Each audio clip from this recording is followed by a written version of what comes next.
Imagine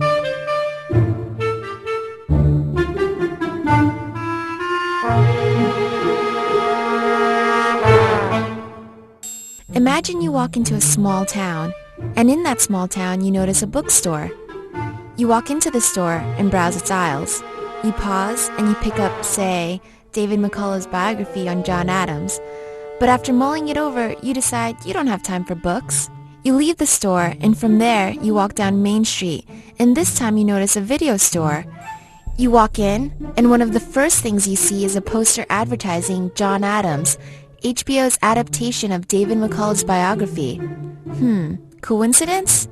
Maybe in the real world, but when you surf the web, seeing advertisements for products that match your personal interests is rarely a coincidence. It's called behavioral targeting, and when it's done from site to site, it's achieved through tracking.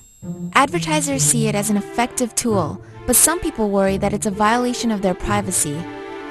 At the center of this debate is what's known as a third-party cookie, a small text file that stores information on your hard drive. That's what allows for this sort of tracking to take place. So how does it work? Well, to understand third-party cookies, we need to understand cookies. To understand cookies, we talk to the cookie creator himself. This is Lou Montulli, probably best known for his early work on the World Wide Web. Before dropping out of college, Lou wrote Lynx, one of the first web browsers, and as one of the founding engineers of Netscape, remember them? He developed what today is an integral part of our everyday experience of the web, the now ubiquitous cookie. Lou tells us why we even needed a cookie in the first place. So in 1994, we were working on an e-commerce solution for the web. What we wanted to allow was a shopping cart so that users could select products and put them into this shopping cart and select further products and then go through a checkout process. At that time, the web didn't have any concept of memory. Without memory, if customers placed an item in their cart, it would disappear the moment they visited another site. So to solve this shopping cart problem, Lou created the cookie. First, let's identify the main players. To start, there's you and your computer, and on your computer you have your browser, Firefox, IE, Chrome, take your pick. Next, you have the website, which delivers the pages that you visit, Amazon, eBay, Google, etc. When you go to a site for the first time, it wants to remember you, so it assigns you an ID number that's contained in a little text file called a cookie. Then, whenever the server sends a web page back to you, it includes the cookie with it. That ID number lets the site remember the pages you visit, the products you store in your shopping cart, and whatever information you've provided, such as your username, your real name, or your billing address. In your computer, the cookie is linked to the name of the site, so that every time you visit it, the site will recognize you. Once the cookie is in place, you can add a toaster to your cart without it ever disappearing. Unless you delete the cookie, the toaster will stay in your cart even if you visit another page or another site. It's like having great customer service at a cafe where the barista remembers your name and your drink. Most people know that a site has access to your browsing history within its own site. It's not surprising when Amazon.com sees that you've looked at David McCullough's John Adams and then recommends another book in the same genre. And a lot of people find it helpful. But it's a little different when you visit a separate site altogether that seems to know about your tastes too.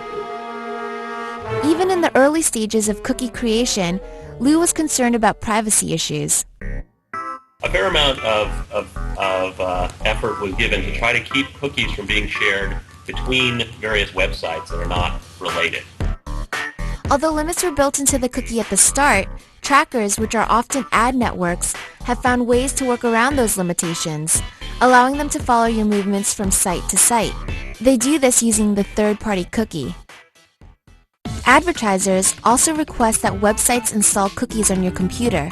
These are known as third-party cookies because they piggyback off the original site you visited. For example, when you visit a site that has a banner ad, let's call it site number 1, your browser is communicating with both site number 1 and the advertiser. The advertiser, like the original site you visited, is also assigning your computer an ID number using the third-party cookie. This is what sets the stage for behavioral targeting. So how does the third-party cookie allow for behavioral targeting? Let's say you visit another site, site number 2, and that site also has a relationship with the same advertiser. When you arrive at the site, the advertiser will check your cookie file and look for its cookie. If the cookie is there, the advertiser will remember you and show you a related ad. It'll also add information saying you visited site number 2. Ad networks are companies that do this kind of tracking on hundreds or thousands of sites they do business with. The bigger the ad network, the greater its potential to track your online habits across the web and develop a profile of you. Then, it can show you ads for products you are more likely to buy.